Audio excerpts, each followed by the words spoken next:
Muy buenas noches y bienvenidos a la burbuja de Periodista Digital. Gracias por estar con nosotros y siempre remar en una misma dirección, porque sin ustedes esto no tendría sentido alguno. Somos como ese pámpano unido a la vid y realmente les agradecemos pues esa cercanía.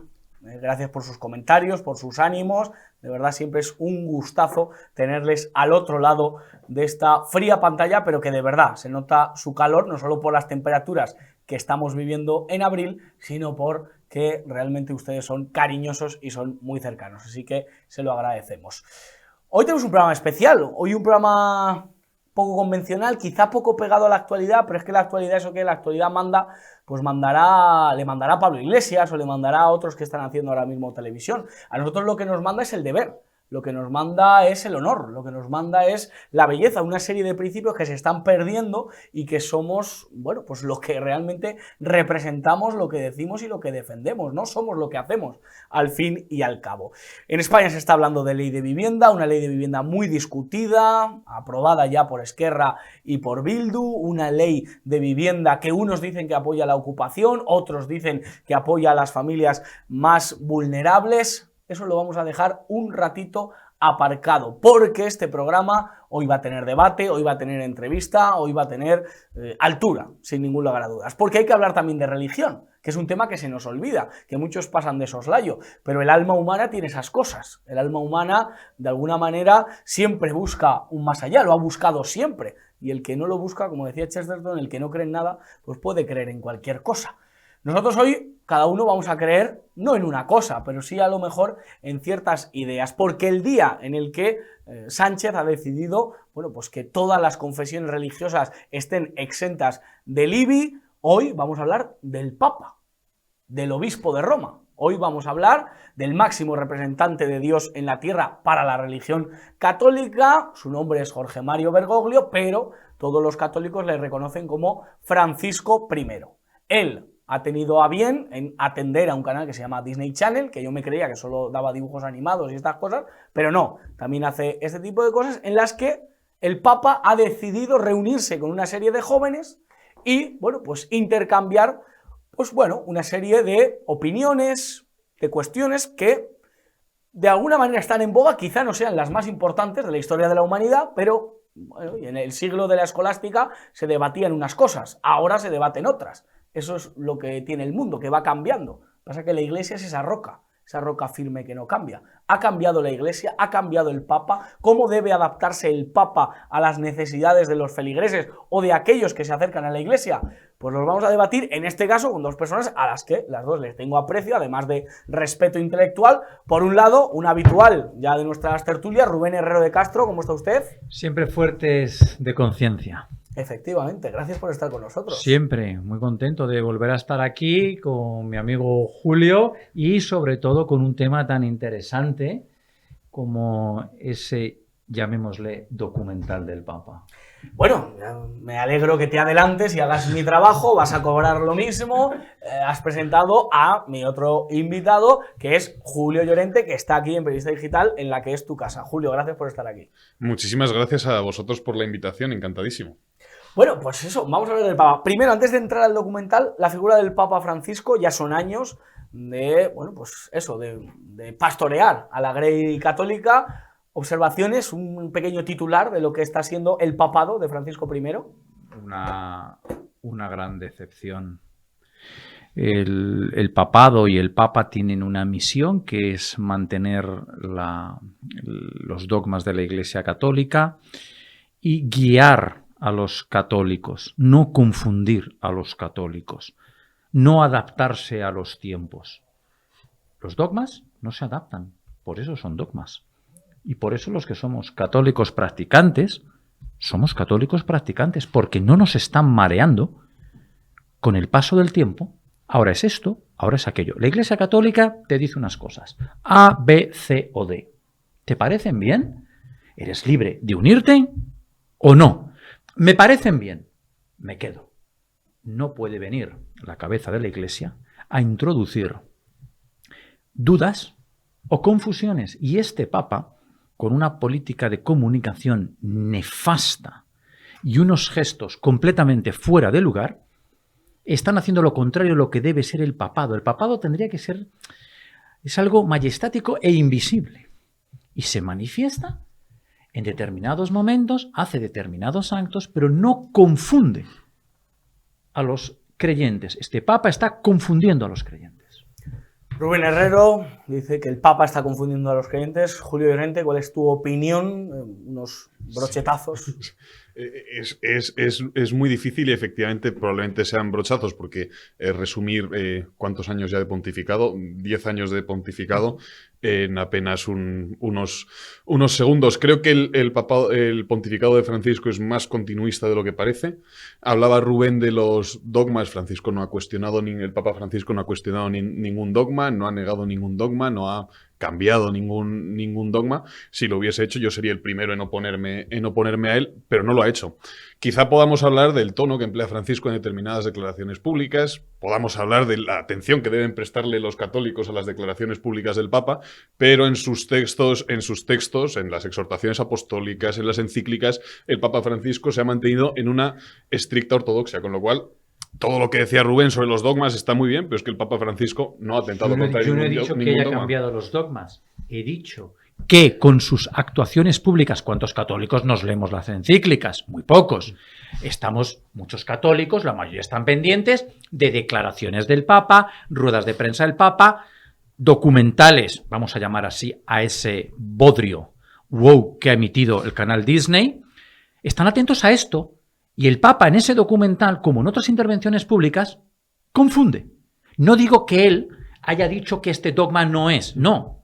El Papa, con esas intervenciones públicas, no puede confundir y confunde. Y ahora en el debate pondré algunos ejemplos de cómo se confunde a los católicos con determinadas actitudes, lenguaje corporal, lenguaje expresado. Porque claro, sí, las encíclicas, evidentemente, ¿cuántos católicos practicantes se leen las encíclicas de los papas? Somos muy pocos las que no leemos esas encíclicas. Pero eso es lo que permanece, no la intervención Bien, del Papa en no, el avión. todo lo contrario. El Papa en el avión es un... Ah, mira, la izquierda cómo ha cogido esa intervención para decir, es de los nuestros, ¿cómo que de los vuestros? Y cómo algunas declaraciones del Papa y sobre todo algunos peligrosísimos silencios del otro día en ese documental de Disney pueden introducir confusión. Y de hecho, introducen confusión.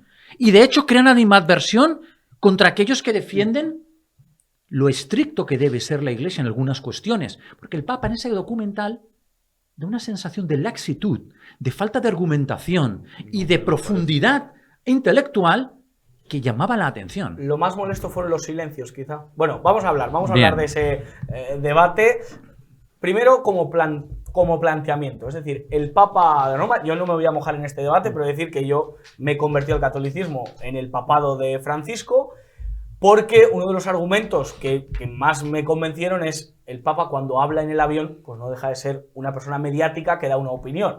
Otra cosa es cuando habla cátedra, cuando habla como el pastor de la Grey católica, de la Iglesia.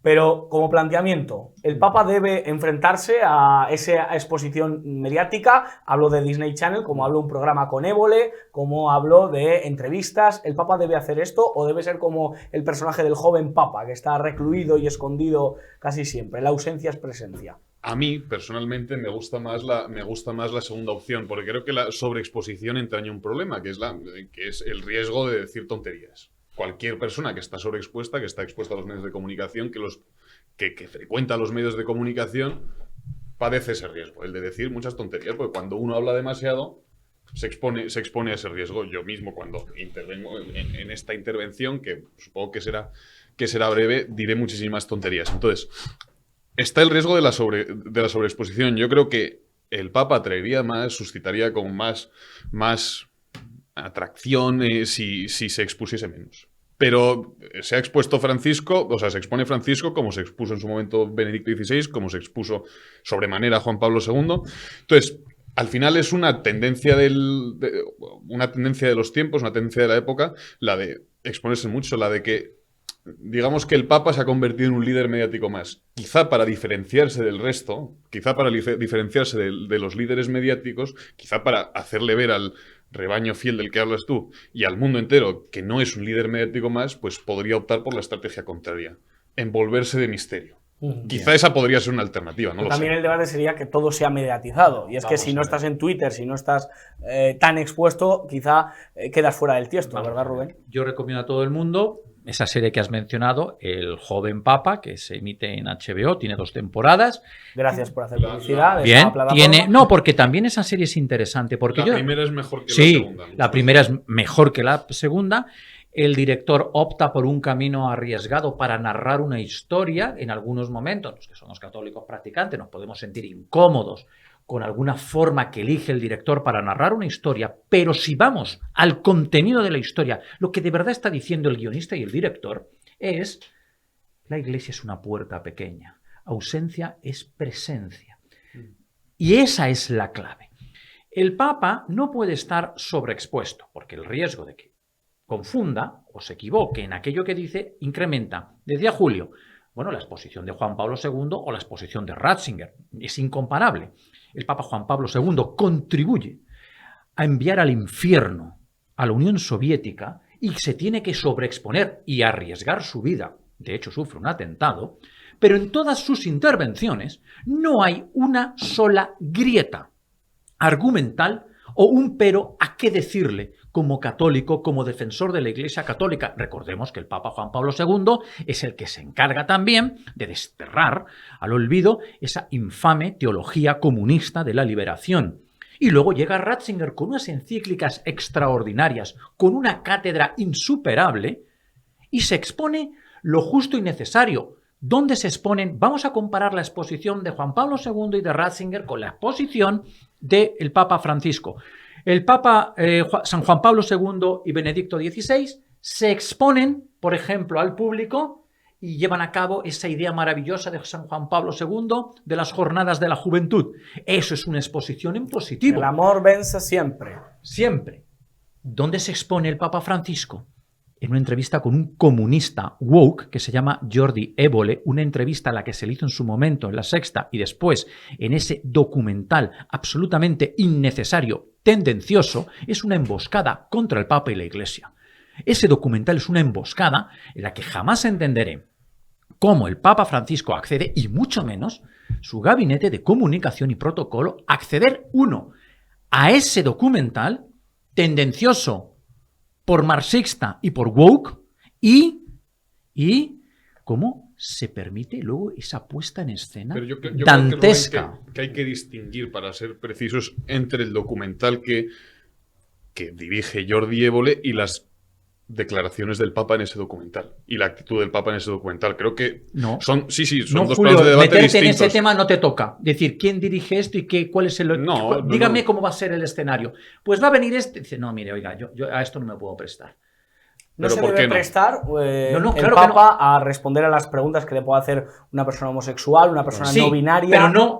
pero no un documental tendencioso. Vamos a poner en un momento en... Es que creo que es importante... Sí, le voy a pedir a Julio que intervenga Sí. antes para dar un poco de turnos y sigues. Perfecto. Sí, Julio, pero es que es muy importante hablar del escenario. Del escenario. Julio. O sea, yo creo que hay que distinguir entre el escenario que monta Jordi Évole, en lo que estaré sustancialmente de acuerdo con Rubén. El problema es que yo he escrito un artículo al respecto y digo justo eso.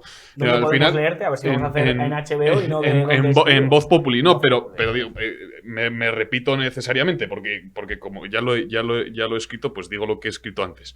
Que al final lo que uno echa de menos en ese documental o en esa entrevista es algo de normalidad, que es un documental hecho de excepciones, que todos los, salvo una católica que hay, María del Camino Neocatecumenal. Eso es, que además desempeña un papel extraordinario. ¿Qué parece? Ella dice lo que tenía que estar diciendo el Papa. Es una cosa muy extraña donde una niña se pone a defender a la Iglesia mientras el Papa está absorto con la mirada en el infinito, balbuceando unos argumentos sin densidad, sin intensidad. Hubo un niño que ganó a Goliat, es decir, que ha habido historias bíblicas. Claro, efectivamente. Entonces, ese es el gran problema, yo creo, del ha habido silencios documental, que matan también. Que hay demasiadas excepciones y que la muestra que toma Évole no es representativa. Porque es no tendencioso. Claro, porque el planteamiento de Évole es ideológico. Bien, podemos entender o no que el Papa se presta a eso. Quizá en su afán por evangelizar en la periferia, quizá en su afán de predicar el evangelio y extenderlo por el mundo entero, pueda entenderse. No lo sé. Eso por un lado. Pero por otro, hay que decir que las intervenciones de Francisco en el documental son escrupulosamente ortodoxas, que Francisco no incurre en ninguna herejía, por supuesto, y no dice nada que sea cuestionable desde el punto de vista teológico. Absolutamente nada. Vale, muy bien. La cara de Rubén es un Bien. poema, es un cuadro. La foto de mi retrato. Importante. Vamos a hablar, los que no hayan visto el documental, amén, responde el Papa Francisco, es propaganda woke, es propaganda marxista cultural a la que de forma increíble se presta el Papa y su gabinete de comunicación. Dices, bueno, ya que me he prestado a este experimento extraterrestre woke, bien, voy a describir el escenario. Unos jóvenes asisten a un encuentro con el Papa, bueno, en un escenario desenfadado. No es una reunión en un despacho con mesas ni pupitres. El Papa se sienta en un sillón y en torno a él se sientan unos chicos y unas chicas. Primero, ¿cómo van vestidos? La mayoría de ellos muestran una absoluta falta de respeto y educación hacia dónde se están dirigiendo y hacia quién se está dirigiendo. Repito, hay una mujer en sujetador, otra prácticamente mostrando como Dios la trajo al mundo. Otra prácticamente desnuda delante del Papa. Dos mujeres en sujetador delante del Papa. Una muy exuberante. Delante del Papa tú tienes que tener un respeto mínimo. Los chicos, con alguna excepción, van vestidos de la feria del ganado, con perdón de las vacas y los ganaderos, que tienen mucha más clase que ellos. Hay uno de Barcelona con una gorra contando su vida que le dice, ¿te puedo tutear? Pero vamos a ver, ¿esta es la educación? Tú te vas a reunir con el Papa. Yo si me voy a reunir con una personalidad político-religiosa, esté o no de acuerdo, yo voy vestido adecuadamente. Es inaudito que se permita de momento organizar ese carnaval, la gente en chándal, en camiseta. La chica católica, que es la única que está en su papel, va como una chica joven, con un vaquero, una camiseta, su cruz, muy bien, arreglada, sin maquillar. Y luego hay un chico que para mí las dos excepciones en este documental son la chica del camino neocatecumenal, que se llama María, perfecta, y luego hay un chico que también va adecuadamente vestido, que para mí también tiene sentido que esté en este documental, que es el chico que sufre abusos sexuales en un colegio religioso, que va a reclamar justicia para él y para los demás, y él desde la distancia de la iglesia. Yo entiendo un documental donde se plantean estas cuestiones. Lo que yo no entiendo es que en un documental con gente semidesnuda y vestida para la feria del ganado, se plantean unos temas y el Papa, en vez de entrar con una profundidad que es necesaria, deja caer los temas. Voy a poner un ejemplo y ya Julio me comenta. Hay un tema, Julio, te quiero comentar este tema y tú me dices. Una, llamémosle católica argentina, abortista, por cierto, es decir, contradictio in terminis, no puede ser católica y defender el aborto. Hace un elogio del aborto sorprendente y terrorífico. Termina una locución dantesca diciendo que es católico y que porque es católico hay que defender el aborto. Básicamente te viene a decir esto.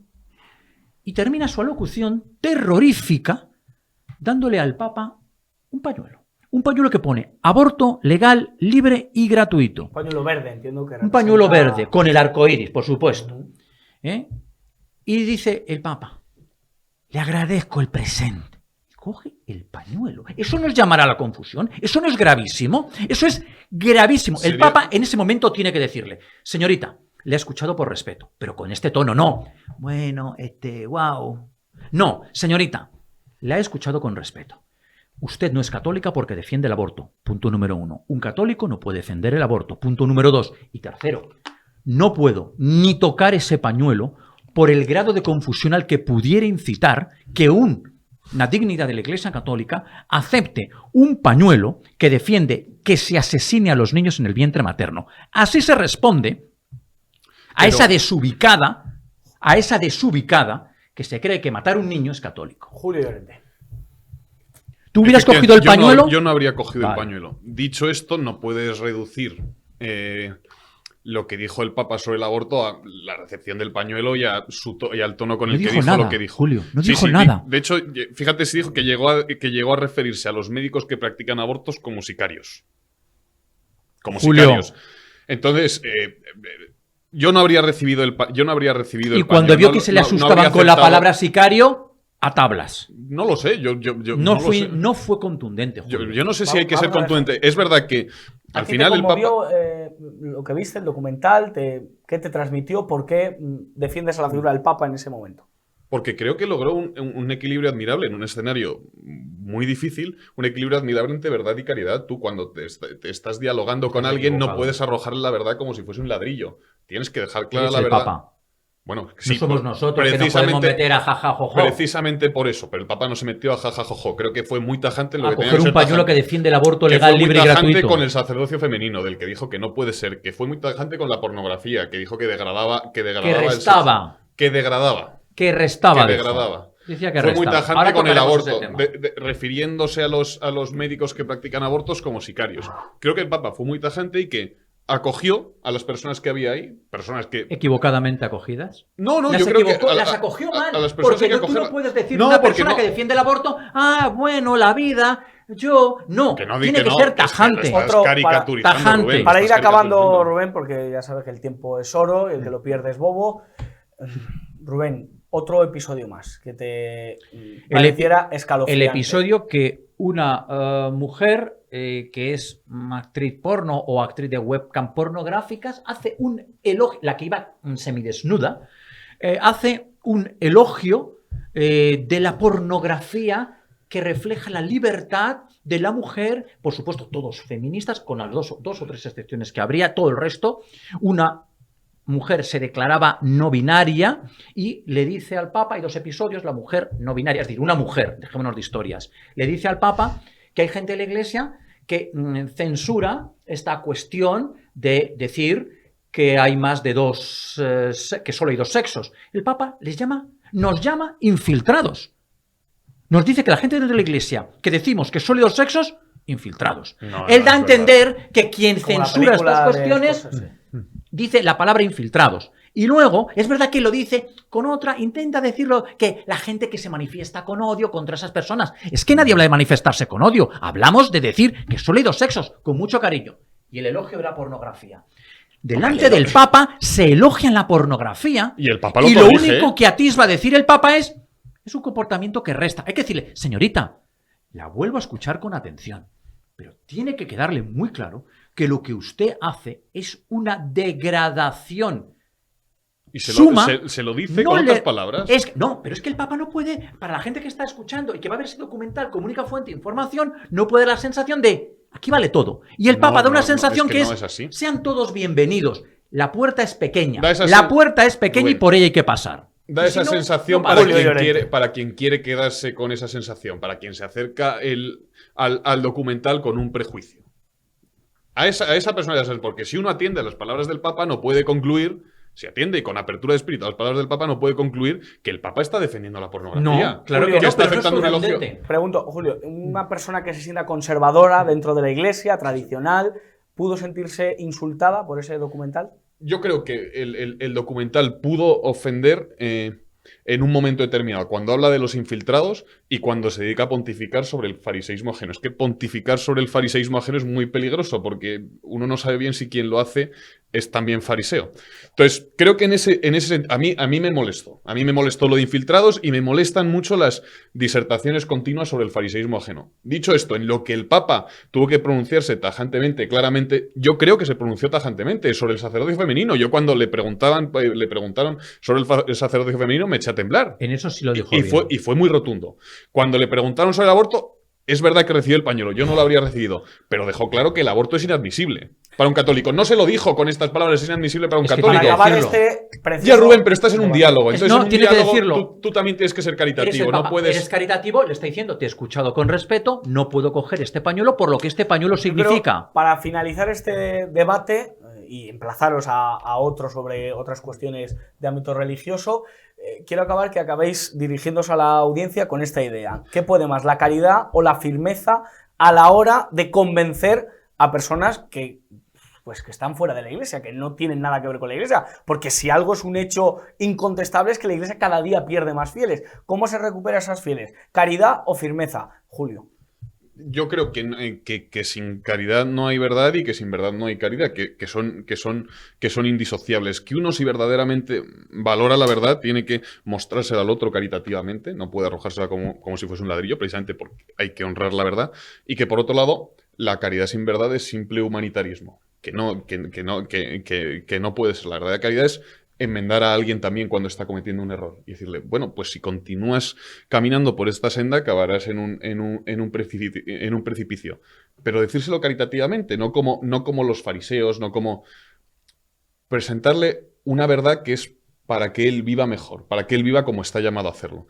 Entonces yo creo que al final es un falso debate. La caridad y la verdad, o la caridad y la firmeza son... No, son indisociables. No, pero es verdad que nos lo tenemos que plantear, y que la pregunta por lo menos nos da la oportunidad de hablar sobre este tema. Y creo que al final tampoco hay que desvivirse o desvelarse por las cantidades. Eso es una lógica un poco mundana. O sea, la Iglesia persistirá aunque haya 100 personas. 100 personas. Aunque haya 12. 100 personas. O sea, no hay que desvelarse por las multitudes, sino desvelamos por vivir bien la fe, por testimoniar nuestra fe ante los demás, por vivir como estamos llamados a hacerlo. Las multitudes llegarán, pero llegarán por añadidura. No nos podemos centrar en hacer campañas de marketing, no nos podemos centrar en controlar los medios de comunicación, porque todo eso vendrá por añadidura si vivimos como estamos llamados a hacerlo los católicos. Rubén Herrero de Muy Castro. sencillo. Verdad y firmeza. Y la caridad es una consecuencia. La bondad es una consecuencia. Y como decía San Juan Pablo II, aunque seamos solo 12, nos quedaremos... Ya me encantaría a mí, por supuesto, estar en esos, y yo haría todo lo posible por estar en defender la verdad. La Iglesia es una puerta pequeña y por ella se debe entrar. La situación es: entra por la puerta y estarás dentro de algo muy grande. Pero la Iglesia lo que no puede hacer, coincido plenamente con Julio, es abrir las puertas, ¿no? Como decía en la serie El Papa Joven, ya hemos perdonado bastante. Ya hemos ensanchado la puerta bastante. La puerta es pequeña. El que quiera entra. El que no, no entra. Pero los que están fuera no van a decirnos a los católicos cómo tenemos que comportarnos, o qué tenemos que decir, o qué tenemos que hacer. Porque ese documental infame, woke, tiene la intención de decir: quiero decirle al Papa cómo tiene que ser la Iglesia. Aceptar la aberración de la diversidad sexual, aceptar la aberración del aborto, decir que hay más de 2 sexos, que las mujeres pueden ser sacerdotes. Esto es una cuestión teológica, no es nada más allá ni nada menos que eso, y eso sí lo explica bien el Papa. Por tanto, la Iglesia, firmeza, verdad y firmeza, y de ahí sale la bondad y la caridad. Rubén Herrero, muchísimas gracias. Julio Llorente, Jesucristo dijo aquello de: muchos son los llamados, pocos los escogidos. En el mundo tendréis aflicción, pero confiad, yo he vencido al mundo. Juan 16:33 así lo escribió. De verdad que muchísimas gracias. Julio, ¿dónde podemos leer? Aparte de en Voz Populi, ¿dónde podemos seguir viendo tus opiniones?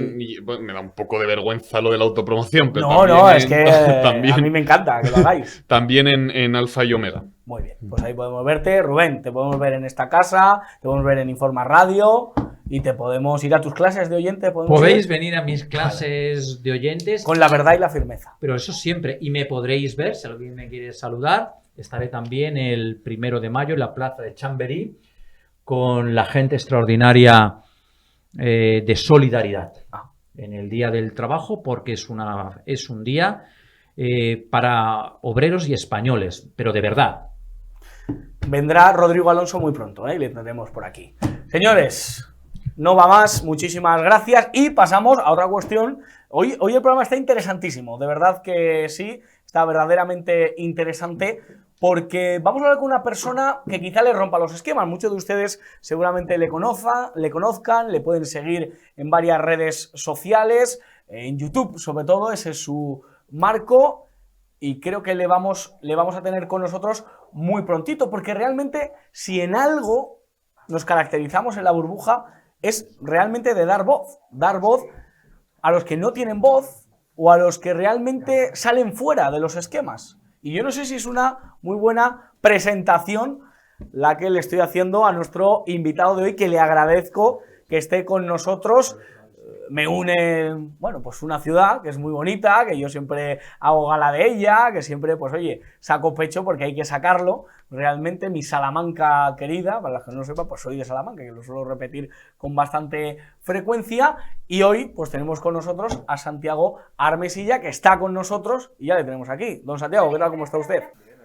Y muy bien hallado, por supuesto. Hombre, claro, que estabas comentando que, bueno, eres de Salamanca adoptivo, Sí. porque, bueno, pues por temas de amor, pues oye, pues te ha llevado a ir a Salamanca, ciudad preciosa, ¿verdad? Preciosa, tranquila, se vive muy bien, se come muy bien, que eso es una cosa que se habla poco, de los pedazos de platos que se sirven allí, el hornazo, el farinato, la paletilla, todo fantástico. Y bueno, yo estoy allí por amor desde hace 3 años, soy madrileño, pero salmantino de charro, de adopción. Están los charros y están los serranos. Eso es. Y luego los jurdanos y los batuecos. Joder, ya tienes la jerga cogida, ¿eh? Estoy un poco a poco, ¿eh? Poco a poco se va cogiendo. Sí. Santiago, ¿qué es lo que más te preocupa ahora mismo, más inquieta a nivel político, a nivel social? ¿Qué es lo que más te tiene inquieto? Bueno, yo estaba escuchando antes a Rubén y a Julio. A Rubén le conocí en la facultad, nunca llegó a ser profesor mío. Pero la verdad es que lo que más me preocupa es una cosa de la que no han hablado y de la que últimamente se habla cada vez menos, curiosamente. ¿Por qué? Porque esto que se llama el wokismo o la izquierda indefinida, que diría Bueno, que tiene muchos puntos de conexión con el liberalismo, cosa que nos ha dicho, lo que más me preocupa es el tema de la unidad de España. Es decir, el otro día se le increpó y casi se le echa por el palco a un aficionado del Atlético de Madrid en el Nou Camp por llevar una bandera de España con el escudo de su equipo. Y eso está en Cataluña latente y en cualquier momento podría haber otro referéndum cuando gobiernen el PP y Vox en coalición. Y hay que tener en cuenta que hay mucha gente en España defendiendo el mal llamado derecho de autodeterminación. Es decir, que solo una parte de los españoles voten sobre la unidad del conjunto. Y hay varios partidos con representación parlamentaria y otros que no tienen representación parlamentaria y que van de patriotas que defienden eso. Es decir, un privilegio de secesión. Y eso es preocupante porque cuando lo woke deje de estar de moda, porque llegará un momento en que eso se agote, dentro de unos años, no se sabe cuándo, pues lo otro va a quedar porque viene de muy atrás y viene enquistado desde el momento en que se aprobó la Constitución del 78. ¿Por qué en España no existe una fuerza poderosa políticamente que sea de izquierdas y que no tenga vergüenza, que no tenga complejo a sacar la bandera de España, que no tenga complejo ante los separatismos, que no pacte con ellos? ¿Por qué no se puede defender la sanidad pública y estar orgulloso de Blas de Lezo? ¿Por qué en España no se puede? Hombre, se puede, pero es una pregunta muy interesante, pero requiere una contestación que no da para el tiempo que tenemos, pero primero el eje izquierda-derecha está completamente roto, está totalmente desfasado. Después de la caída del muro del muro de Berlín, hablar de izquierda y derecha en sentido clásico yo creo que ya no tiene ningún sentido. Puedes encontrarte en personas que se autodefinen de derechas rasgos ideológicos de izquierdas tradicionales y viceversa. En gente de izquierdas, rasgos tradicionales de derecha política. Lo que pasa es que ni uno ni otro saben que eso es así porque en la democracia capitalista se ha ecualizado todo. Eso en primer lugar. Y luego en segundo lugar, pues viene por el tema este que te digo. O sea, quiero decir, desde los años 30, el Partido Comunista de España ya defendía el derecho de autodeterminación de Cataluña, País Vasco y Galicia por indicación de la Comintern, por indicación desde Moscú. El PSOE en esa época no lo defendía. D'Alessio Prieto, Largo Caballero, a pesar de sus disensiones, no llegaban a ese punto. Pero a partir de la transición se ve como algo positivo porque España iguala a Franco. Es decir, la apropiación de la idea de España por parte del franquismo fue prácticamente completa y lo único que hubo que hacer por parte de los partidos llamados de izquierdas fue convertirse en esa anti-España que supuestamente Franco señalaba como cierta. ¿Y por qué no existe una izquierda nacional? Vamos a llamarlo así, como llaman en Argentina. Pues básicamente porque se han comido la propaganda franquista con patatas, la han asumido a la contra y luego además la leyenda negra antiespañola la han asumido completamente. Incluso gente que se cree crítica con la leyenda negra y patriota es negro legendaria. Entonces, ahí está el problema, es de muy difícil solución. ¿Te preocupa que la izquierda española pues sienta simpatía por movimientos en América que sean contrarios absolutamente de la obra que llevó a cabo España, que sientan simpatía por el señor López Obrador, por el señor Maduro, por todos aquellos que, bueno, pues que han visto en el Imperio Español una mano negra y una fuerza exterminadora y asesina, como ellos dicen? nadie niega que en toda expansión imperial hay momentos de crueldad, hay momentos de violencia, eso ha ocurrido siempre. Cuando entró Roma en la península ibérica, pues ya sabemos lo que ocurrió con Viriato, que haya gente que reivindica a Viriato, y eso es casi un indigenismo, por cierto. Pero, a ver, el problema es que todos esos políticos que has mencionado defienden ideas que no solo perjudican a España, es que perjudican a sus países. Es decir, la leyenda negra no es solo anti-española, es anti-mexicana, es anti-venezolana, es anti-argentina. En el momento en que un mexicano asume la leyenda negra y una de las patas sobre las cuales se asienta su historia nacional, que es lo hispano, reniegan de ello o lo ven como algo doloroso y negativo, el complejo de inferioridad y una forma negativa de ver su propia historia está totalmente presente, que tratan de paliar de infinitas maneras. Cuando AMLO empieza a hablar de que México existe desde hace 10.000 años, cosa que es falsa, en fin, hace 10.000 años no había prácticamente sociedades políticas claras. Entonces, esa leyenda negra es que es común a todos los países y es común a todas las clases oligárquicas dirigentes de esos países. Mientras no se destruya esa leyenda negra a efectos políticos, es muy difícil que las naciones hispánicas o iberófonas, como diría Duarte Prados, puedan tener algún tipo de oportunidad en un siglo XXI donde el centro del mundo se está desplazando a Asia y el mundo anglosajón está perdiendo fuelle y Rusia vuelve a alzarse. Y es muy difícil que prospere en este siglo XXI ningún proyecto político que pueda ir en contra de esa hegemonía asiática. Con eso, ¿qué te quiero decir? Que no es solo un problema de la izquierda o de la derecha, es un problema del mundo hispano en general. Y hablando de geopolítica, un tema que nos tiene inquietos es la guerra de Ucrania y Rusia, aunque es verdad que cada vez se habla menos. Sorprende poderosamente que la izquierda española, con la cuestión de Irak, estuvo muy posicionada contra la guerra, con enviar tanques, con el apoyo que Aznar vertió a los gobiernos de Bush y de Inglaterra, pero ahora no se les ve, ahora no hay actores que digan no a la guerra, ahora todo el mundo aplaudió a Zelensky. ¿Qué ha pasado en este conflicto con la izquierda española también? Son momentos históricos distintos completamente y luego hay una circunstancia importante que es que gobierna el PSOE y el PSOE maneja los sindicatos de clase, maneja los movimientos sociales, maneja las asociaciones de barrio. Y como es el partido columna vertebral del sistema político español, es muy difícil organizar algo que vaya en contra del partido de gobierno. Y muchos partidos que se llaman de izquierda, tanto a la izquierda del PSOE como un poco más conservadores, pero que estén dentro o fuera del Parlamento, obedecen a la agenda política interior y exterior del PSOE, que es una herramienta desde Suresnes de pura subordinación a hegemonías extranjeras. O sea, detrás del PSOE estuvo la Fundación Friedrich Ebert y la Socialdemocracia Alemana y la CIA. Kissinger. Entonces, con ese control es prácticamente imposible tener un movimiento sea antiimperialista, pacifista, no a la guerra, como hubo en el 2002-2003, que más que contra la guerra fue contra el PP, contra Aznar, y en el momento en que llegó Zapatero al poder, pues realmente ahí se quedó la fragata cerca de la península arábiga haciendo de apoyo. Es decir, España no se salió de la OTAN. Lo que ocurre es que la política exterior pues de Zapatero tuvo repercusiones negativas para España dentro del eje OTAN. Aquello de no levantarse con la bandera. Claro, pero quiero decir, la sumisión de Pedro Sánchez a Biden es absoluta y completa. Hoy le han dado la medalla Isabel la Católica a Nancy Pelosi, el mismo día que en un edificio oficial de California le han retirado la estatua de Isabel la Católica. ¿Qué te quiero decir con eso? Pues que el PSOE es básicamente un instrumento de subordinación ideológico-cultural de España. Y la gente que sea de izquierda a derecha, que digo, es una etiqueta que está después de la caída del muro, después del siglo pasado, obsoleta, no entiende que el problema de España es un problema de subordinación y de posible disolución nacional en la Unión Europea. Lo que ocurre es que con la guerra de Ucrania, Alemania ha perdido fuelle bastante y España es básicamente un cortafuegos de la inmigración del tercer mundo. Y un instrumento geopolítico de la OTAN, por supuesto. Por eso en países iberoamericanos ven también con recelo a España, muchas veces con razón. Yo creo que hay que hacer autocrítica en este sentido desde España.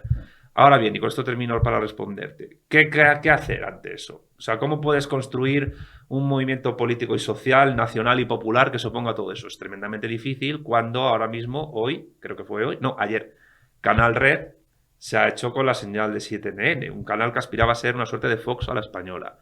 Y Canal Red es básicamente Pablo Iglesias Televisión, con lo cual, de nuevo, le vamos a tener hasta en la sopa.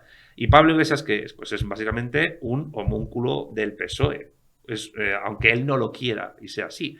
Vende el Canal Red como contra el bloqueo informativo, pero vamos a ver, si es que tú eres básicamente un producto de universidades estadounidenses. ¿Qué me estás contando? Ahora mismo entramos, yo creo que en unos años tremendamente difíciles para organizar cualquier tipo de resistencia. ¿Por qué? Porque la sumisión de prácticamente todos los partidos políticos españoles a la geopolítica de Estados Unidos es prácticamente completa. Claro, porque claro, el mensaje es pesimista, sin duda, pero a la vez realista, porque nos da la sensación, y muchos españoles la tienen, con la cuestión de Marruecos, pero con los ejemplos que has puesto excelentemente, que somos las ratitas del flautista de Amélie, que no tenemos capacidad soberana, que no tenemos capacidad de decidir. Si a España no le conviene una cosa, ¿por qué vamos hacia esa dirección si no nos conviene, si va en contra de nuestros intereses? ¿Cómo podemos ser soberanamente independientes o cómo podemos tener esa soberanía para hacer frente a los retos a los que España se enfrente, tanto a nivel energético como a nivel de futuro, a nivel de empleo, en todos los órdenes?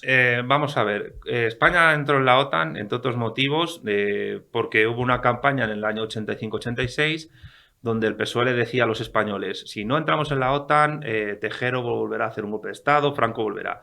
Y el PSOE ha manejado muy exitosamente una herramienta muy exitosa de propaganda, que es o gobernamos nosotros o regresará Hitler, Franco del infierno y acabará la democracia y el caos vendrá, ¿no? Pero es que al mismo tiempo se entró supuestamente para que la soberanía política española se mantuviese, pero es que la OTAN no protege Ceuta y Melilla. Y hay que decir también que ya en la época en que, antes del referéndum del 86, en el 82, cuando España entró con la UCD en la OTAN, Estados Unidos le dijo a España: como no entréis en la OTAN, vamos a apoyar al separatismo canario y nos hacemos con las Islas Canarias. Y al mismo tiempo, ya desde la época de Franco, tímidamente, poco a poco, Estados Unidos estaba apoyando a Marruecos como aliado estratégico en la zona. ¿Qué quiero decir con esto? Que ni siquiera dentro de la OTAN la soberanía nacional española está asegurada. España tiene un montón de partidos vendepatrias que venden el patrimonio histórico, económico, político, industrial de los españoles a extranjeros. El último caso es el de Ferrovial, que se ha ido a los Países Bajos, que es un país enemigo de España de siglos. Y luego están los rompepatrias, que son los que defienden el derecho de autodeterminación y que catalanes, vascos y gallegos puedan votar en un referéndum y que yo, que soy madrileño, o tú, salmantino, no tengamos ninguna posibilidad de decidir nada sobre la unidad de la patria. Entonces, ante esa perspectiva hay que ser pesimista, hay que ser realista y tener en cuenta que el eje izquierda-derecha, ni siquiera el eje totalitario democrático, explica para nada la realidad del mundo actualmente. La realidad del mundo solo se puede explicar desde la política exterior, desde la geopolítica y desde la dialéctica de imperios, estados y clases sociales que se siguen moviendo ahí. A partir de ahí es cuando nos podemos entender. O sea, lo que urge en España es construir una insubordinación ideológico-cultural inicialmente y construir un bloque político nacional y popular. Eso es lo único que se puede hacer. Sumar, ¿qué te parece? Porque digamos que es la esperanza para mucha gente de la izquierda. Yolanda Díaz, la figura de Yolanda Díaz, con una sonrisa se está metiendo a mucha gente en el bolsillo. Bueno, es también por eso Canal Red se activa, para contrarrestar eso, porque Pablo Iglesias está en contra de ella. Pero eso ya son cuestiones partidarias. Las diferencias entre ellos no son ideológicas, son de acceso al poder y de proyectos personalistas. Pero la ideología es prácticamente la misma. Ahora bien, si nos vamos a la política interna y a la política exterior, todos defienden lo mismo. OTAN, Unión Europea, contra China y contra Rusia, defensa de Ucrania y de Zelensky, que hay que decir que es un monigote de la OTAN y que ha apoyado grupos paramilitares que han masacrado a rusos étnicos en Ucrania desde el año 2014 o antes, desde el Euromaidán. Y al mismo tiempo, pues, quiero decir, a nivel de política interna, aunque hagan el paripé, defienden lo que hay en España. Comunidades autónomas, desfalco elefantiásico de presupuestos públicos y de subvenciones para movimientos sociales y ONGs parasitarios de la clase trabajadora y cosas peores. Es decir, no van a cambiar ninguno de los dos absolutamente nada. Sumar es básicamente una Pablo Iglesias versión señora, como diría José Miguel Villarroya, Sor Citroën, y poco más. O sea, quiero decir, ¿qué es lo que va a sumar? Pues va a sumar más de lo mismo de Podemos. Pero es que Podemos, yo insisto, es simplemente una parte del problema, no es el problema real. Te doy una serie de nombres y me los defines con una frase, con una expresión. Yolanda Díaz. Sor Citroën. Santiago Abascal. Me cae bien como persona, pero creo que está demasiado sometido por la parte conservadora a Estados Unidos también. Feijóo, Un gallego más que aspira a gobernar. Putin, Un inteligente hombre de Estado que ha tenido problemas en Ucrania al inicio, pero que va a sobrevivir con su alianza con China. Biden, Un degenerado gaga. Donald Trump, Un hombre muy inteligente, a pesar de su histrionismo, que yo no sé si podría tener una segunda oportunidad. Íñigo Errejón, Ex compañero de facultad que me parece, pues que me sorprendió mucho que acabara enemistado con el otro, pero tampoco, o sea, tampoco le veo como jefe de Estado, ni de gobierno, ni nada. Roberto Vaquero, Un gran monitor de ocio y tiempo libre. Y partidario del derecho de autodeterminación. Que quiero decir esto, que va de patriota, pero no lo es. Es un topo separatista. Junqueras, Un separatista. Rufián. Un separatista. ¿Te obsesiona eso? Bueno, vamos. No, que no te es una obsesiona. obsesión, quiero decir, es un problema. Es Claro. que hay partidos políticos que tienen representación parlamentaria y que reciben dinero público para financiar la destrucción de España. Claro. Ese es el tema. Y parece ser que es una cosa que la que no se habla, porque ahora estamos muy pendientes del tema del transexualismo, de no sé qué, que yo no digo que no sean temas importantes, pero el tema es que la unidad formal del Estado para poder contrarrestar a enemigos internos y externos en lo que se avecina en este siglo, no hay ni una sola formación en España que tenga un proyecto político de defensa de la unidad nacional ni patriota. Ni uno. Ni uno. Ni PP ni Vox. Ni el Frente Obrero ni nada. O sea, quiero decir, en absoluto. Los únicos, Vanguardia Española, que de momento somos una asociación cultural. Somos los únicos. En el futuro veremos si somos partido. Interesante esto. Uh-huh. Macarena Olona, Es que yo no sé qué pensar de esa mujer. Yo no sé si es una suerte de nueva Jorge Bestringe. No me cae mal en lo personal, ¿eh? Y a mí Jorge Bestringe fue profesor mío. Pero ¿tuviste una buena experiencia con Jorge Bestringe? de profesor, como profesor sí. Ideológicamente, yo creo que siempre ha sido lo que ha sido y lo seguirá siendo hasta que se muera. Pero como profesor, exclusivamente como profesor, tengo muy buena opinión de él. Irene Montero, Es que es un producto de la universidad anglosajona, total. la izquierda ha cogido esas banderas de lo trans, ha cogido la bandera de lo LGTBI y a mucha gente le convence solo con esas banderas, pero claro, ¿y dónde está el acceso a la vivienda? Hoy se ha votado esa ley de vivienda, pero tampoco se resuelve absolutamente nada. Nos dicen que los problemas se van a acabar el 28 de mayo si votamos a la izquierda, pero el 3 de junio va a seguir habiendo problemas de vivienda, va a seguir problemas de separatismo, pero en cambio ellos dan soluciones a trans, dan soluciones a los animalitos con la ley de bienestar animal. A ver, yo entiendo que eso que se llama la batalla cultural, que es un nombre que no me gusta porque es de origen protestante, es la Kulturkampf de Bismarck, es importante, Rubén Herrero insiste mucho en ello, el campo conservador, por llamarlo de alguna manera, insiste en ello, pero quiero decir, mientras con la cantidad de pueblos deshabitados que está habiendo cada vez más en España, el envejecimiento que hay del mundo rural, con el proceso progresivo cada vez mayor de desindustrialización de las grandes ciudades, del campo, el tema que van a hacer de las ciudades en 15 minutos y tal, quiero decir, el proceso de descomposición sociológica, social, cultural y nacional de España cada vez está más acendrado.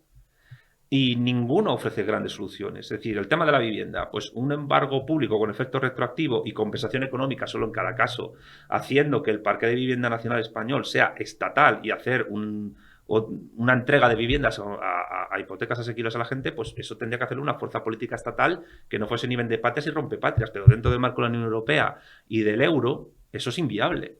Pero claro, si al mismo tiempo hay fuerzas políticas que van de patriotas, insisto, porque hay muchas, y van y defienden que Cataluña es una nación, como hace Vaquero, que Galicia es una nación y que el País Vasco es una nación, pues Pedro Insua, que es gallego, porque Vaquero dice, no, hay una nación en expansión y 3 en disolución. ¿Y eso qué significa? Que la mano izquierda de Pedro Insua está en expansión y la mano derecha está en disolución. Entonces me está diciendo que Galicia no es España, que no es cultura española Galicia. Aquí tenemos un problema muy gordo de definición de conceptos y muy gordo en general en España. Ya decía Gustavo Bueno que los españoles tenemos el cerebro hecho polvo, y tenía toda la razón, de que la gente no es capaz de ser consciente de sus propias incoherencias lógicas. Ya, para empezar, como si cada autonomía tiene su propio sistema educativo, hay autonomías donde se enseña lógica y otras en las que no. Y hay autonomías donde se enseña una historia diferente a las demás. Y aparte que hay que tener una cosa muy clara, hay que reconectar a España con el mundo hispano. Y con el mundo hispano no solo en Hispanoamérica, sino con el mundo iberófono en todos los continentes, porque el español y el portugués son idiomas prácticamente que son los mismos y nos podemos, siempre hemos tenido una relación muy buena con Brasil, por ejemplo. Y el gran peligro que tiene Estados Unidos es el mundo hispano, más que China. La cuestión es que hay que acabar con la leyenda negra, nos tenemos que reconectar con nuestro mundo natural, histórico-cultural, que se ha forjado durante 5 siglos, sin tener que reimponer nada, porque nosotros somos uno más, y trabajar en una vía realmente políticamente soberana e independiente a nivel económico. Esa unidad de destino, quizá en lo universal. Nunca me ha gustado esa expresión. Definición. No, porque es un poco metafísica. Es decir, yo cojo esta botella, la muevo así y ya tienes una unidad de destino en lo universal. ¿Ves? La botella es una unidad y le he dado yo un destino en la universalidad. Ahora que han hablado de José Antonio, yo estoy cada vez más con la idea de que José Antonio Primo de Rivera, independientemente de cómo valore que le saquen de allí, que yo creo que la han tardado en sacar por una cuestión de cálculo electoral a largo plazo, realmente se metió en política para tratar de defender el legado político de su padre, el dictador Miguel Primo de Rivera, y que se vio envuelto en unos embolados en la Segunda República que le vinieron grandes y que acabó totalmente trasquilado. Luego, aparte, tenía unas diferencias ideológicas muy grandes con Ramiro Ledesma y otros miembros de lo que se llamaba el fascismo clásico en España. Yo no me atrevería a decir que José Antonio fuese fascista propiamente, Ramiro sí. Su idea de los sindicatos era gremial, casi medieval, mientras que Ramiro pensaba en industrialización. Yo no soy fascista en absoluto, pero conozco la doctrina nacional sindicalista y creo que es un personaje histórico más romantizado que otra cosa y más sobrevalorado que efectivamente político real. Te voy a traer un programa, tuvimos ahí un programa especial sobre José Antonio, sobre su figura. Yo siempre dije que lo que más admiro de él es que, pudiendo ser un señorito acomodado y quedarse en su barrio de Salamanca, se la jugó por la gente que tenía necesidades en España y le salió mal. Y bueno, la gente que le sale mal pero no ese fue el riesgo. único. No fue el único, evidentemente. En pero los dos bandos hubo gente que se jugó el pellejo por la gente más humilde. Falange perdió el 75% de su militancia. Y en el otro bando, pues hay que reconocer, no hay que hablar solo de comunistas. Buenaventura Durruti mismamente, el gran líder anarcosindicalista, le ocurrió 3/4 de lo mismo. Es decir, murió gente en ese conflicto muy joven que nunca se podrá saber qué evolución ideológica podrían tener. Porque además, Falange, lo dicen muchos de ellos, ganó la guerra pero perdió la paz. Fueron reorganizados por el franquismo todo lo que quisieron y más. Y la aplicación de su programa político fue bajo mínimos. Totalmente. Para acabar, Santiago, yo voy mucho por el Congreso de los Diputados y me llama mucho la atención ver ciertos discursos políticos desde el estrado, desde la tribuna del Congreso, con Isabel y Fernando detrás. ¿Qué le dirías a Rufián, a Pachi López, a Aizpurúa, a las gentes que viven en la carrera de San Jerónimo, cuando se enfrenten a un discurso y tengan detrás a Isabel y Fernando? Es que yo no puedo decirles nada porque están tan hiperventilados. O sea, son como requetés recién comulgados. Es decir, lo que yo les diga no les va a convencer. Lo único que se puede hacer con esa gente es, como diría en términos de Gustavo Bueno, triturarlos hasta sus partes materiales. O sea, no se puede convencer al que está 100% convencido de su error. Y como es un error peligroso para la nación y para los trabajadores españoles, lo único que se puede hacer es yugular ese error, nada más. Pues nos quedamos con esa idea y todo lo que nos has transmitido. Santiago, te agradezco mucho. Tenía muchas expectativas de esta entrevista y las has superado con creces. Bueno, yo espero que sea así y me alegro, la verdad. De verdad que sí. De verdad que muchas gracias. Gracias y esperamos que se vea mucho. Te pueden ver en tu canal sí, para hacer un poco de promoción. Santiago Armesilla, en YouTube. Ya además hace unos días superamos los 124.000 suscriptores, cosa que está muy bien.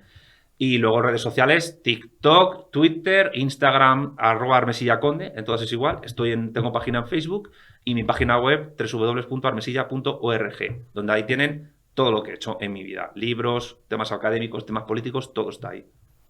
Sospecho que ha sido más que lo que ha hecho Irene Montero, seguramente. Pues no lo sé si ha sido más o menos, pero es el camino que yo tengo y es la parte que me toca hacer.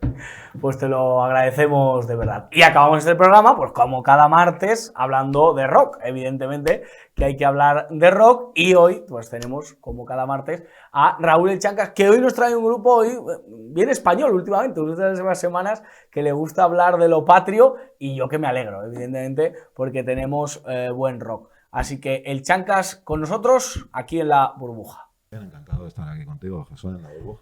Se acerca el mes de mayo, que es un mes especial siempre en Madrid, ¿no? Es un mes de... Efectivamente, tanto el 2 de mayo, el 15 de mayo, San Isidro y tal. Y hoy nos traes un grupo, bueno, muy patrio, muy español, que se escucha mucho. Yo lo he visto en las últimas fiestas de Madrid, es donde lo he visto. Sí, sí, no me extraña porque para mí es uno de los grupos o el grupo más grandioso que puede... Para mí sería el grupo que tendría que representar el rock español. ¿Sí? Sí, sin lugar Fíjate, a nos dudas. trajiste Leño, que son una Sí, pasada. pero ¿cómo te diría? Es que lo que hizo Triana, que es el grupo Triana, que eso quiero es, hablar, vamos a hablar de Triana. pues hicieron un estilo único, un sello original y además, pues eso, con la raíz de lo nuestro. Entonces, no sé, todos los grupos de rock, digamos, españoles o latinos, pues están muy influenciados, ¿no? por el rock anglosajón. Pero, quieras o no, lo que cambia es el idioma, pero lo que es la música, ¿no? Pues digamos que pues, es muy parecida. En cambio, Triana, pues, aparte de poner ese sello de aquí, de España, pues le pone también la música, ¿sabes? Y hace de ello, pues, algo único. O sea, no sé, o sea, Triana para mí tiene mucho mérito porque era eso, un grupo que la música que hizo fue original. Ujú. Original Para el y que no sepa nada, para el que diga, joder, pues yo es que no conozco a Triana, ¿cómo se lo presentamos? pues eso, como un estandarte de lo que sería pues el rock, un rock que lo llamaban ellos rock andaluz, ¿no? Ha sido pues el precursor de lo que luego aquí se ha llamado el rock andaluz. Pero vamos, que ellos tampoco lo denominaban un rock pues con raíces. O sea, era coger lo bueno de la música rock anglosajona y fusionarlo con nuestra música, que lógicamente pues es el flamenco. O lo que viene de Andalucía. Entonces, pues eso es lo que hace. Y lo que hace Triana es fundirlo todo pues eso, en un estilo único y personal. Y yo creo que hasta el día de hoy, pues eso, inigualable, porque además pioneros. ¿Quiénes integraban Triana? Bueno, pues Triana es un grupo que eran un trío, pero bueno, digamos que pues unos músicos que... Ahí les tenemos. Sí, ahí están Jesús de la Rosa en el centro, Eduardo Rodríguez aquí a la derecha y el Tele, que era el batería, Juan José Palacios. Y bueno, pues eran unos músicos, ¿sabes? Son personas que nacieron pues desde el año 45, 48 y pues bueno, chicos que ya desde muy joven, pues en esa España, digamos, de los años 60, pues se tuvieron que buscar la vida para ganarse sus pelillas y por lo que hacían, pues como les gustó mucho la música, habían escuchado, pues, a ver, esta gente no había escuchado solo, eso lo escucharía más adelante, la música anglosajona, pues había escuchado a Marifé de Triana, a Antonio Molina, pues lo que escuchaban sus padres, y bueno, pues digamos que ellos empiezan a formar todos, pues a tocar en todo estilo de grupos, por ejemplo, pues, ¿qué te voy a decir? Tele, pues había estado en grupos como Los Players, Los Bombines, Gone, y luego pues que Eduardo, pues había estado en Los Payos. Y Los Payos es el grupo que tiene la canción de María Isabel. Para que veas. Efectivamente.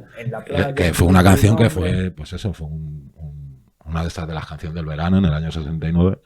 Pues tuvo mucho éxito. O sea, que venía de Los Payos, fíjate. Sí, y luego pues Jesús de la Rosa, pues un músico que también había estado en un grupo que se llamaban Los Nuevos Tiempos, había todo cosas itinerantes, incluso llegó a tocar en la parte, digamos, en la parte final de Los Bravos, pues también formó parte del grupo, digamos, como teclista, que era lo que hacía, aparte de cantar. Y bueno, pues a raíz de todos estos grupos, digamos que el germen es un grupo que se llama Tabaca, donde ya pues coincide Eduardo con Jesús de la Rosa.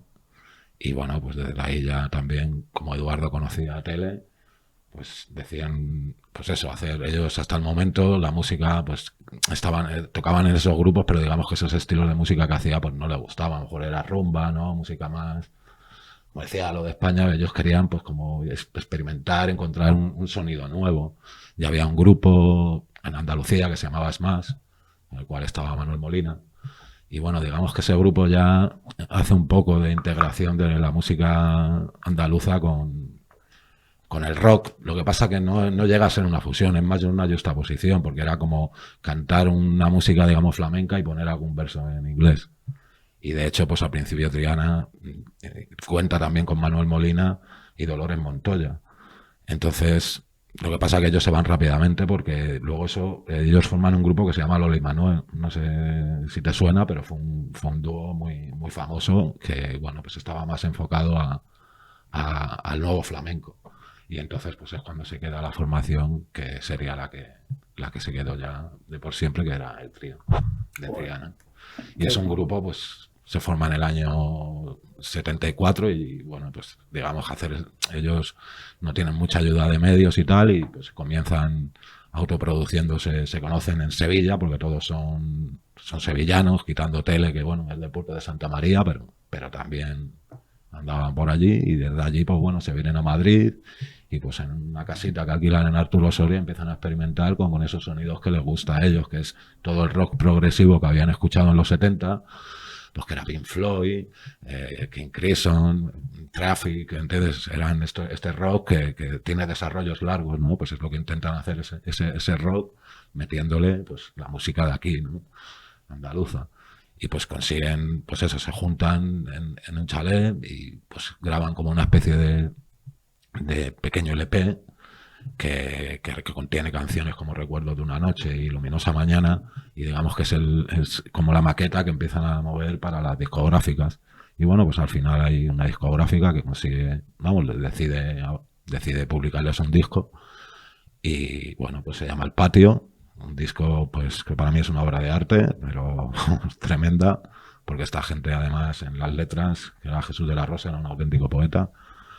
Y bueno, pues digamos que el grupo tiene mucho calado en la gente joven, ¿no? Es una época de cambios, ¿no? De transición, mira qué año te estoy diciendo, en el 75.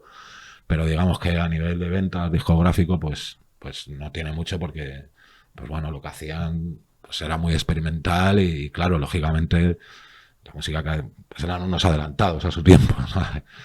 Pero bueno, ya más adelante, en el 77, pues aunque con el público joven conectan muy rápidamente, en el 77 pues ya sacan un disco como se llama Hijos del Agobio, disco pues muy bueno, pues con la canción de Hijos del Agobio, Rumor, El Señor Troncoso, que es maravillosa, y luego por ejemplo, es que mira qué títulos tenía con cuando el crepúsculo, cuando el crepúsculo lento, después del crepúsculo lento nacerá el rocío, ¿sabes? O sea, eran puro arte, ¿sabes? Entonces pues ya con ese disco sí consiguen también, digamos, más establecerse, ya llegar más a la gente. Son unos discos todavía pues con mucha música progresiva, pues, temas largos, y bueno, pues luego ya, después del Hijos del Agobio, vendría Sombra y Luz en el año 79, y pues también muy buen disco, también metido con estos temas del progresivo, ¿no? Y digamos que ahí es cuando se forma como una primera división musical del grupo, porque bueno, pues digamos que luego ya con la nueva década en los 80 pues dejan de hacer una música a lo mejor tan progresiva y un poco más influenciada pues por el pop que venía de todo esto que se empezó a implantar, que era la movida, ¿no? Y bueno, pues de ahí sacan 3 discos más que bueno, hay gente que ya pues a lo mejor los primeros seguidores de Triana no les gusta tanto por eso, porque no era una música tan progresiva, pero consiguen sacar pues un disco que se llama Un Encuentro, que es en el año 81, en el 80, perdón, que ya contiene Tu Frialdad. Son discos que, bueno, a lo mejor las canciones son más cortas, más sencillas, pero por ejemplo ya contiene ese éxito que les lleva a ser un número 1 en los 40 principales. Y bueno, pues a raíz de ahí también después tienen un disco como es Un Mal Sueño, con otro éxito tremendo que es Una Noche de Amor Desesperada. Y bueno, pues ya en el 83, con Llegó el Día, que pues hay un disco también pues con una canción muy famosa que se llama Desnuda a la Mañana. Y bueno, pues cuando ya parece que el grupo, digamos, aparte de estar establecido, tiene éxito, pues digamos, comercial, pues es cuando ocurre la desgracia del grupo, que desgraciadamente, pues Jesús de la Rosa, su cantante y teclista, y aparte, pues compositor, porque, no sé, Jesús es que, aparte de ser un buen músico, era un poeta, ¿sabes? Y tenía una voz preciosa, y pues bueno, estuvo en un acto benéfico que fue a San Sebastián por unos damnificados por una inundación, pues a la vuelta en el coche pues tuvo un accidente y desgraciadamente pues se murió, y digamos que ahí la banda pues se quedó huérfana de ideas, de líder. y de todo. Luego siguieron, ya se separaron, sacaron un disco póstumo en el 86 con temas que había escrito todavía Jesús, pero bueno, digamos que ya pues Eduardo sigue hasta el 86 y Tele, que es el que se queda con los derechos del nombre del grupo, pues en el año 94 pues decide volver a formar el grupo con otros músicos y bueno, pues sacan algún disco, pero ya no tiene la magia que tenía pues al estar Jesús. Y bueno, pues también la historia pues luego acaba mal, porque él en el 2002 también se muere de un ataque de miocardio. Y bueno, pues digamos que hay algunos componentes de ese nuevo grupo Triana que deciden seguir, y esto pues a Eduardo, que es el único miembro del grupo que sigue activo, pues le sentó muy mal, porque claro, ya, o sea, que haya un grupo por ahí saliendo a tocar que se llame Triana sin ninguno de los componentes, pues no le gustó. De hecho, pues ha tenido contenciosos, porque no sé si en el año 2016, pues después de salir de gira, pues los llamó que esto no era Triana, que eran los mangurrinos, y le denunciaron. Y vamos, y al principio en teoría llegó a perder el juicio, y como que tenía que damnificar a Juan Reina, que debe ser el hombre que debe seguir con la llama esta del grupo, porque como los derechos lo tiene la mujer de Tele, pues digamos que se los dio. Y bueno, al final luego fue al Tribunal Supremo, y en el 2021, o sea, que al final no ha tenido que damnificarle ni nada, pero vamos, que es una historia, pues eso, que decir Triana, a mí no me parece mal que haya un grupo que siga cantando estas maravillosas canciones. Lo que pasa que sí es verdad que con ese nombre no debería ser, pues, no sé, homenaje a Triana, ¿no? Ya, tributo a Triana. Claro. Los más puristas del rock, yo sé que a ti te encanta y te considero purista, pero esta mezcla del rock andaluz, ¿la aceptan? ¿Les gusta? ¿Ha triunfado internacionalmente? A ver, Triana es un grupo que o te gusta o no, ¿sabes? No tienen término medio, precisamente por eso, porque a lo mejor la gente que está acostumbrada al rock, pues le choca de repente oír una voz aflamencada, oír una guitarra española en mitad de un desarrollo, y digamos que eso no les gusta, pero para mí es la seña de identidad del grupo y lo que les hace únicos, o sea, hacer un estilo suyo, propio, ¿sabes? O sea, son mejores que Medina Zara. Claro, es que Medina Zara sin Triana no hubiera existido. Incluso grupos como El Último de la Fila, mira lo que te voy a decir. Y luego, no sé, yo es que esta gente, o sea, artísticamente, letras, todo es arte, y yo no sé, yo sé que un grupo como Triana, en otros grupos donde se le valorara más la música, es que esta gente tendría que tener una estatua, José, te lo digo de verdad, o sea. Yo veo la música anglosajona y pues eso, veo que las instituciones pues hacen reconocimientos a los grandes artistas por lo que llevan, ¿no? Mira, Paul McCartney, que es Sir, ¿no? Y Richard, y yo no voy a decir que a lo mejor aquí se llega tanto, pero sí es verdad que desde las instituciones, no sé llamarlo, el Ministerio de Cultura, pues bandas y grupos como estos, pues de verdad que tendrían que... Habría que darle las gracias. Sí, que hacerle una estatua, como pasa en otros sitios, o sea, que una maravilla. Y bueno, canciones indispensables. Hay un triplete para las personas que no hayan escuchado nunca Triana, porque además es una música maravillosa, es una música que es todo pasión, perfecta para enamorarse, para todo. Y bueno, pues el triplete, digamos, estelar, que además son sus canciones más famosas, sería Abre la puerta, En el lago y Tu frialdad. O sea, esas tres canciones tendrían que estar de obligada escucha en la cabecera de toda persona que ame el rock, y en concreto pues la música de aquí también, la raíz. Claro, hombre, que es que a veces nos avergonzamos de lo nuestro y tenemos cosas muy buenas. No, a ver, yo siempre he dicho que nosotros podremos hacer música, o sea, pues un rock anglosajón, pero difícilmente veo yo a un anglosajón haciendo nuestra música. Eso es. Chancas, muchísimas gracias por estar con nosotros en La Burbuja y darnos estos regalos. Pues ya saben, busquen estas canciones cada noche, mi vida. Me arranco, Chancas. Como siempre digo, vaya programón hemos tenido hoy, ¿eh? Me ha encantado de principio a fin. Como siempre digo, darle las gracias a Marta García, que si no es por ella, pues ni habría programa ni habría nada. Ni estaría yo aquí. Así que gracias a ella. Como siempre digo, que no se lo cuenten, que ya se lo contamos nosotros. Por favor, aléjenme a los niños del televisor y aléjenles de Irene Montero. Que Dios les bendiga.